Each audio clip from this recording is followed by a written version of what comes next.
So my name is Becky Peterson, and I'm presenting this on behalf of Jerry Lynch, who is our thrust leader in this area of sensing the built environment. And so the key idea of this thrust is to deploy some of the wireless sensor technologies that we're developing here, as well as standard off-the-shelf sensing technologies, and integrate them into wireless sensor systems that can be used to monitor infrastructure, human-built infrastructure, whether that be things like bridges or dams, whether that be buildings or urban settings. And so we're talking about sort of kilometer scale sensing, and you need wireless sensor networks that can be deployed across those areas to measure parameters of interest, to monitor the health and sort of life support of these systems. And so that's the key focus. So I want to talk today about a couple different things. First, I'll go over some of the field deployment of wireless sensor networks that Professor Lynch and his group have been doing, where he's deployed these wireless sensor networks across several different bridges in the US and abroad. Then I'll talk about some newer work on micro air vehicle technologies for sensing of structures in a new program he has going on, some work in urban sensing, and then finally some work on the technology underlying some of these sensors, thin film sensing work that he's done. Okay, so I'll start with the field deployment of wireless sensors. So this thrust has been a leader for about 10 years in structural monitoring, and Professor Lynch's key expertise is in this area of monitoring, especially of bridges.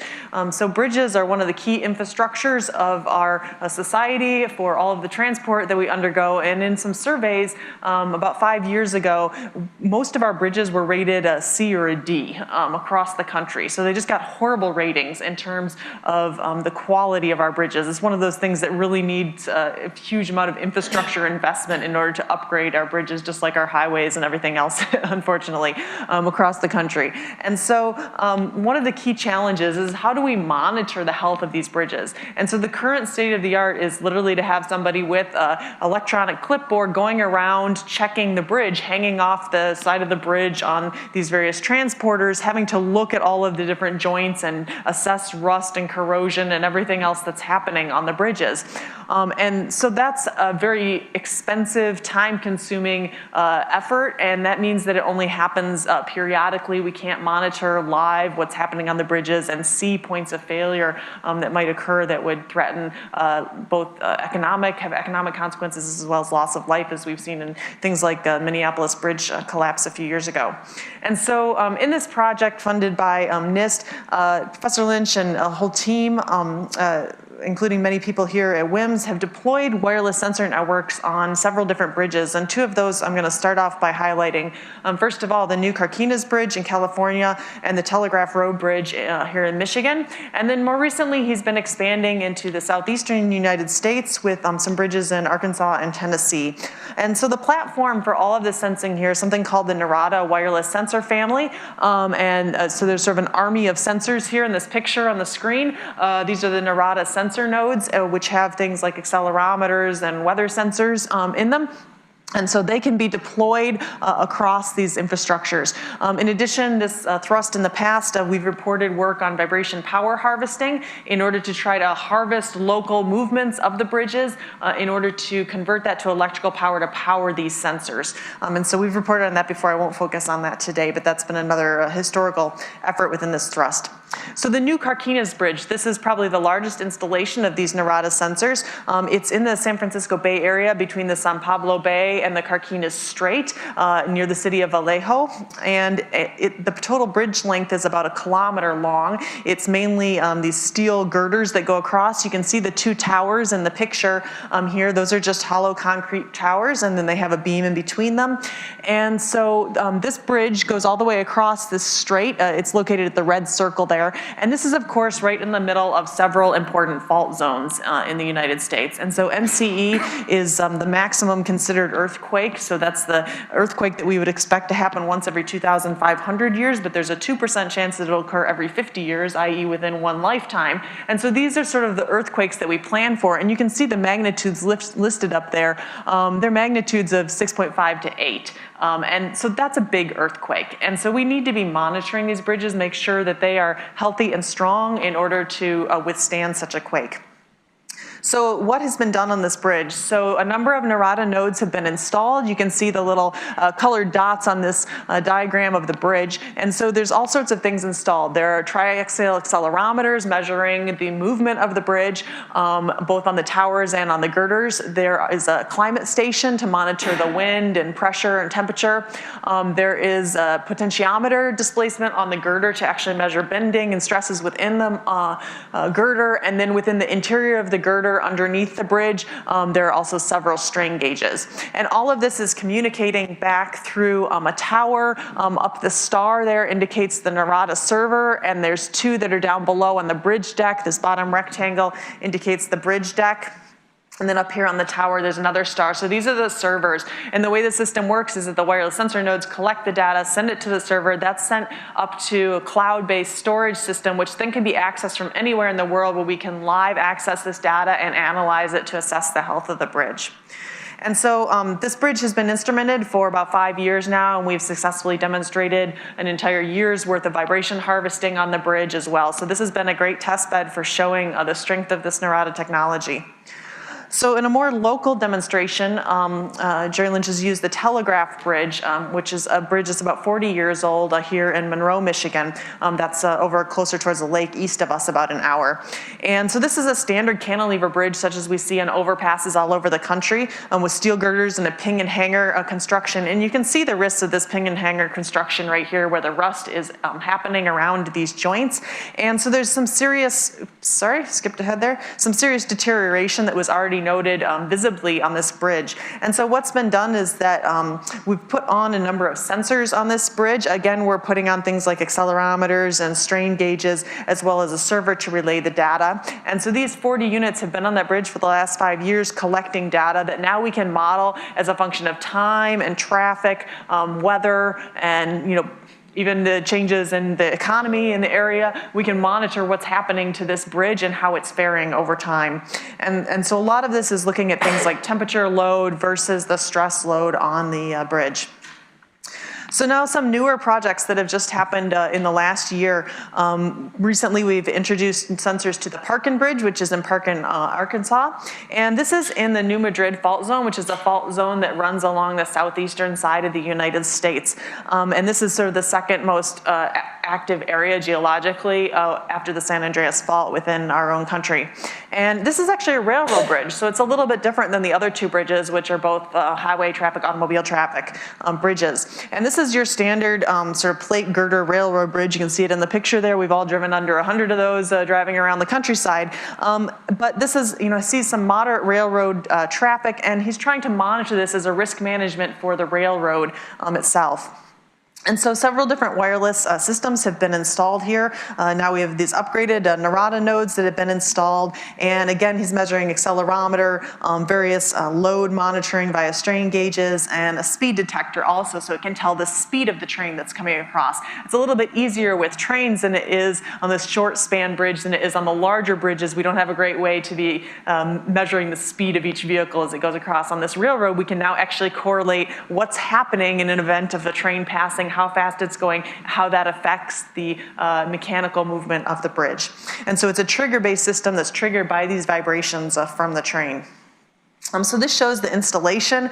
There are the sensing nodes here that are put underneath the bridge, hanging on these, basically attached to the bottom of the girder. And then there's solar panels mounted along, I presume, the south side of the bridge there in order to provide energy harvesting to power all of these sensor nodes. There's a single pole outside that was put up which contains the base station server. So all of the wireless nodes transmit from the bridge up to the server, which then goes to the network. And that's powered by a larger solar panel there. So it's all working completely independent of the grid network.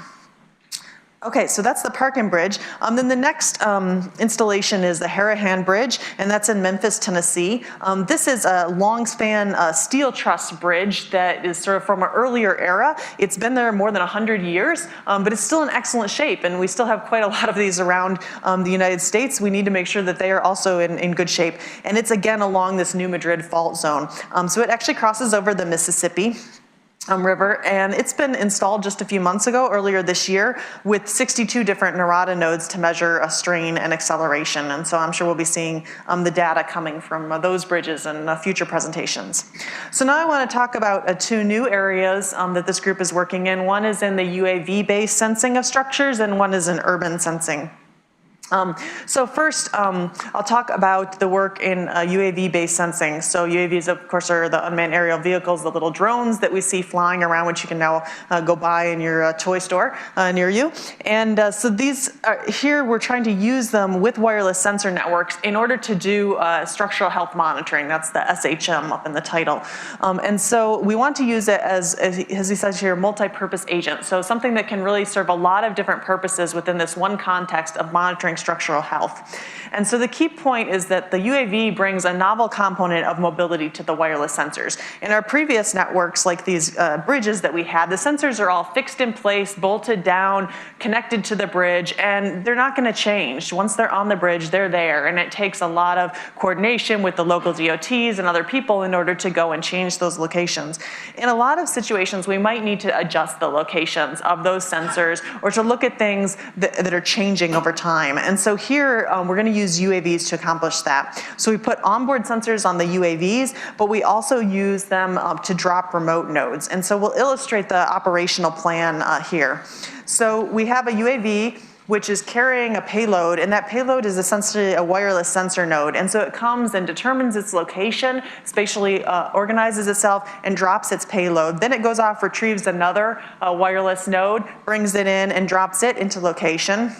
And then let's say it brings a third node, again finds the right place, drops it in, and now it comes, and what it's going to do now, it's not dropping a sensor node, now it's dropping an impact. So it's essentially dropping a little brick, and that's shaking whatever structure is there. It's creating an impulse, and that is allowing us to look at the mechanical modes of that beam. So you can imagine you have a beam, maybe it's been stressed, been through some thermal loads or excessive mechanical loads, it started to fail. By dropping this load, this impulse load, we're gonna see a different mechanical response of that beam to the three sensors that are there. And so this is the idea that now we can not only sense the structure during its normal use, we can actually create impulses to look at specific mechanical responses. And then each of those sensor nodes will send back the data to the UAV, and then the UAV can decide, hey, you know, I really didn't need the node that was in this place, so I'm going to go back and get that node and take it away, and I'm going to move it a little bit over here because that's actually a more important place, and then maybe next time we'll do the impulse in the middle here or at a different location on the bridge to look at that response.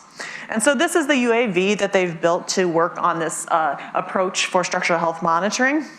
It uses a standard quad rotor UAV, so it has a navigation board that's based on this Odroid U3 rotor, and then it has a nice quad core ARM 1.7 gigahertz processor on there. It's got a flight controller that's a commercial Pixhawk flight controller.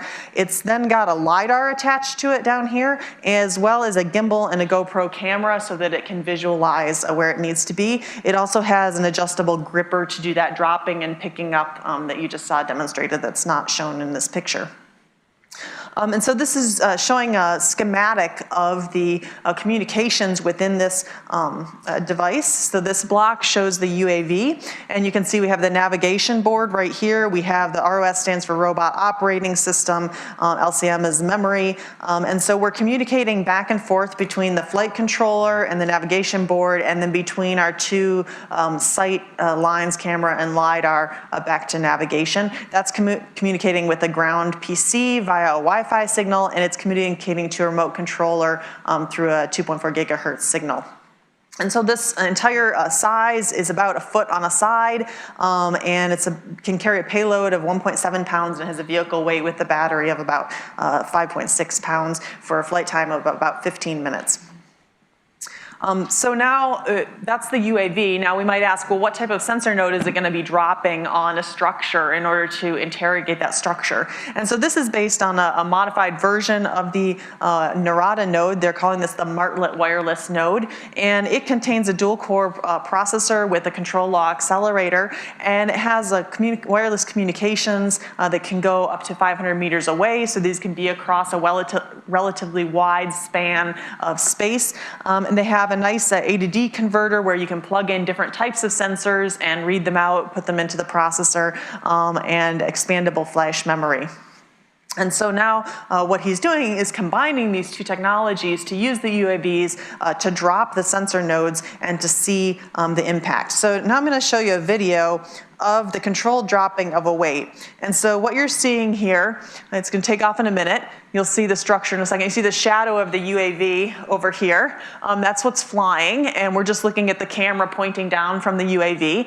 And now it's hovering over this sort of mock-up of a bridge, and it's using those codes down there to figure out where it wants to be, and then you saw it drop to the block in the desired location. Then it comes over here and lands, and it looks like a crash landing, but I think it's actually a pretty controlled landing.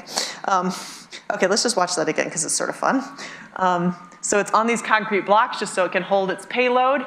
Now it's lifting up off the blocks, going over, it's locating itself on this structure, and it already knows what the structure looks like. It's just trying to find its wayfinding points there using its vision and its knowledge of where it is. So it has combined vision and accelerometers in order to figure out its location. And you can see there one of the wireless sensors just went out of the frame. That's another sensor they could pick up.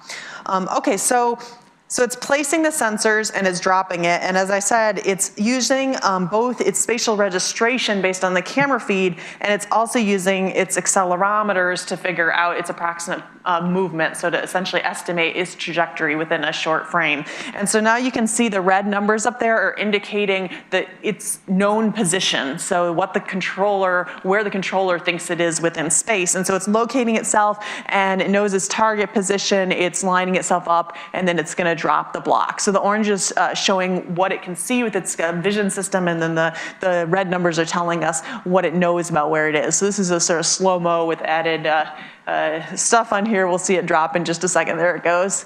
Well, maybe. There we go. Okay.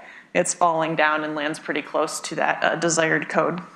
And so now we can see the type of sensing that we could do with this system. So this is a block diagram of that of this piece right here. This is the desired drop location, the circle, that's right about here. Oops, sorry. Let's go back. And this shows you the acceleration versus time, so you can see that impact and the ringing of the bridge or of that beam as it oscillates after the impact. And then you can take the frequency spectrum of that mechanical movement, and you can pick out its first resonance frequency and so on, and look at the resonance response. And now we could look at that as a function of various deformations or controlled degradation of that beam. Okay. So that's the UAV sensing of structures. So now I'd like to tell you just a little bit about the urban sensing work, which is just starting off in this thrust. So obviously, our urban communities are something that we're continuously needing to be monitoring. And we're seeing this particularly here in Michigan with the Flint water crisis, in Detroit with the continuing need to assess how we're using land there and making sure that we're keeping all of those communities safe and ultimately so that they can be growing and prosperous. And so one of the key things is how can we deploy all the technologies that we're developing towards the betterment of all of our communities. And this is a project that Professor Lynch has teamed up with Elizabeth Moya, who is in the School of Education here at University of Michigan. And they have teamed up and gotten money from the Knights Foundation, which has a cities challenge. And so they just received this award last month. And they're going to be implementing this concept of sensors in a shoebox in order to deploy wireless sensor networks across Detroit neighborhoods in order to assess the environmental status of those neighborhoods, and also just to watch people's movements and interaction with their neighborhoods. Where do people like to go? How do they interact with one another in an anonymous way by using these deployed wireless sensor networks? And so they're developing a variety of the same sensor platforms they've had before that's going to focus on things like air quality, noise, motion, and vibration, which can then be packaged in a rugged platform for deployment to anybody on in that neighborhood, sort of sensor in a shoebox concept. And the idea is that the community installs those sensors or carries around those sensors within their neighborhood, and the sensor data is then sent back using a prepaid cell phone back to the cloud, and then it's available online for the community to interrogate to see, okay, what's happening in our neighborhood? Do we have hot spots where there's excessive noise, excessive air pollution, or whatever else needs monitoring? So this is something they'll be rolling out in the coming year. Finally, I just want to talk a little bit about the thin film sensor work that has also been going on in this group. So far what I've shown you has mainly been done using commercial off-the-shelf sensors, which are great and which do a good job of doing the sensing when a sort of large discrete board is acceptable. But as we know here, we like to build systems that can be miniaturized, that can become even more portable. So instead of having to have your sensor in a shoebox, you could have your sensor in your watch or something even smaller, right? And so the question is, what can we do to make up novel types of sensors? And so one thing that this group has been focusing on, they can miniaturize, but they also want to actually do things that are larger scale that can be put on a skin across different materials. So things that can adhere to something existing. For example, a bridge girder or concrete of a dam or other materials like this where we need to actually put on something like a self-sensing skin. And so he was trying to move away from just doing point sensing to distributed sensing where we can have high sensor density. And so the current approach is to put these strain gauges on bridge girders and measure a point-based strain. Instead, we could think about putting a multifunctional skin on that same space and trying to measure two-dimensional or even three-dimensional strain fields within that space. And so here he's been working on a sensing skin that contains electrical components. So they use a layer-by-layer assembly process. They use a dispersed single wall carbon nanotube ink, and then they put nanofillers in with it in a polyelectrolyte. They use ultrasonic and a layer-by-layer dipping process. Basically, this is a cyclical dipping process where you rinse, dip in alternate solutions in order to build up layer by layer a thicker structure. And so in that way, they end up depositing this layer of carbon nanotubes that can act as a piezoresistive sensor layer.